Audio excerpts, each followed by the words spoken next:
I recently reached 50 million in cash plus 55 million in assets for over 100 million of total value. Which means I could lose a 250k mid-tier blue and purple kit 200 times in a row and would then still have another 40 something kits left from unopened reward boxes, gear tickets and hoarded materials I can instantly exchange for gear.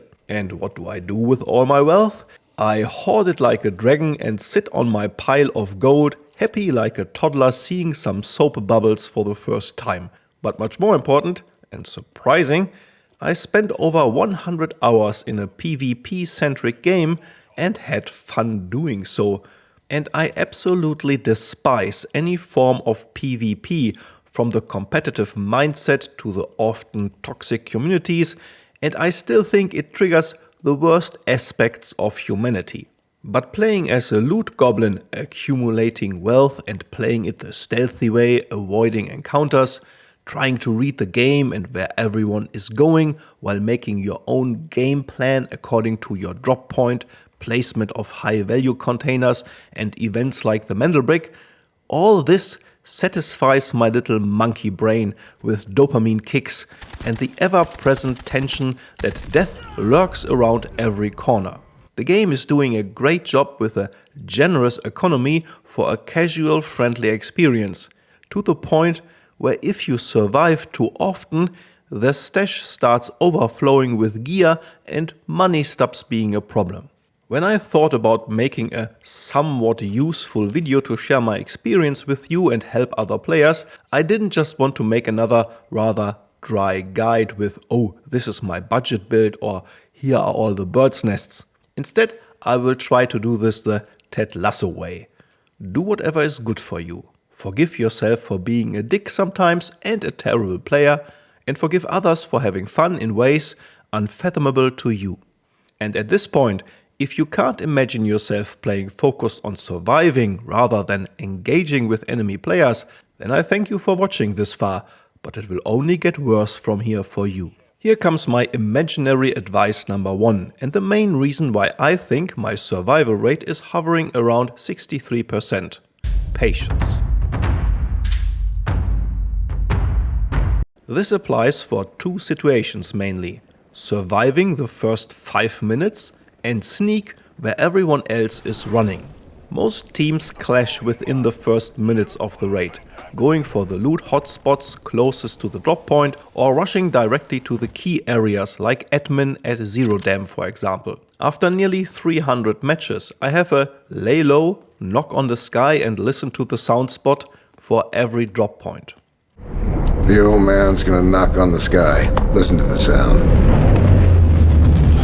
This might be a low loot area, one of the numerous underground tunnels or something like that. An area I can safely reach, get some loot and then lay low for 3 to 5 minutes, depending on where I am, where I assume everyone else is going and from where I can hear gunshots. If I'm not on a gear ticket, I always use one of the helmets with improved hearing range. The blue one is really cheap and you can hoard the materials for it. The other key situation is sneaking instead of running, even if your fingers are itching to reach the next exfil as fast as possible or you are out in the open feeling naked. Me sneaking and hearing a team or another player running towards my position has saved my ass numerous times. I can either get into a good position to set up a trap or have enough time to quickly hide. All of this sometimes takes a lot of willpower, and if you are in an impatient mood, it can make the game rather unfun to play. In such a case, maybe switch to a more aggressive operator, run a gear ticket or do a zero to hero run to play the game in a better way suited to your current mood.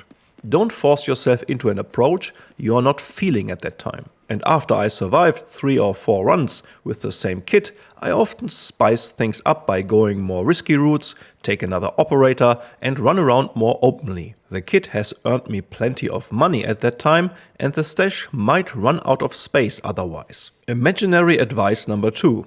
Disengage. At some point you will run into other players And no one will wait if you wave the hand to signal you are friendly or respect that you are not looking for trouble. It is always shoot first, loot later. Depending on the situation, your positioning and the operator skills you have available in that very moment, you have to make one quick decision: engage or disengage. And even if you decide to be aggressive and push, don't hold your position for too long. Don't peek always around the same corner. Don't try to loot a buddy immediately and stay in the spot. Teams are often slightly scattered in the area, and getting a quick kill because someone ran into you gives you the opportunity to disengage and relocate really fast. Especially D-Wolf with his sprint or Stinger with 2 smoke abilities offer great kits to quickly relocate for another push or call it a day and leave the area. Remember, other players make mistakes too. Hackclaw's scan also provides informations about the enemy gear level. Are you facing opponents who are on their way to where you came from, or do they go for the same exfils you are? Knowing your tools and quickly assessing those factors help you making the right decision. And as you can see, this of course comes down to experience and having a few runs under your belt. So every mistake you make is just another experience you gain, which helps you to prevent making the same mistake again and being smarter next time. Next on my list, understanding the economy and being efficient. Delta Force is pretty generous in terms of free loot and options to make money. In addition, you can make very good budget builds that offer a good balance between protection and firepower. And the next season will introduce gear caps for easy missions, which makes it even better for casual players. Learn being efficient within the game's economy. The Bison, for example, is easy to kit out for around 75k and is a great weapon for 0-dem. Start hoarding the items for blue vests and helmets. Those are really easy to find. I also have some stock of green items that I can exchange for surgical kits, chest rigs and so on. This keeps the cost down after being killed. Do your basic daily challenges for 3 free gear tickets every day. Collect the loot from all the events.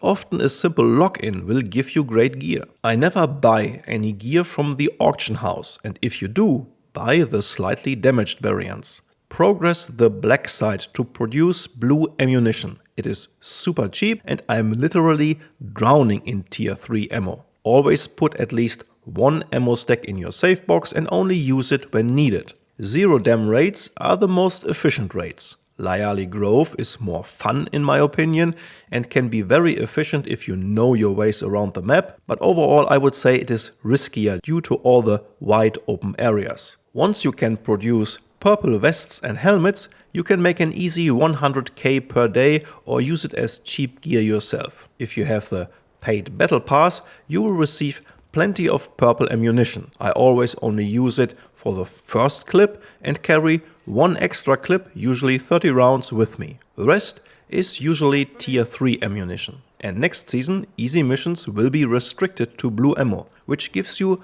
plenty of purple rounds from the pass to sell. If you are not playing Hackclaw, you can make a super cheap pistol build with the QSZ-29G to quickly kill some AI with green ammunition. All these little things add up in the end to the point where you sit after a kill and think, do I open one of the free gear crates? Do I take the blue vest for just 2k because I have all the other items for an exchange? Or do I use the super cheap temporary store in the T&A section where you could get purple gear for some apples over Christmas or currently laughable cheap on the craftsman market? You will soon enough have more than enough options to replace a lost kit on the cheap side, learned which items to keep and which to sell and so on. It is not exactly brain surgery, more getting familiar with the various shops and events. My final advice, do it your way.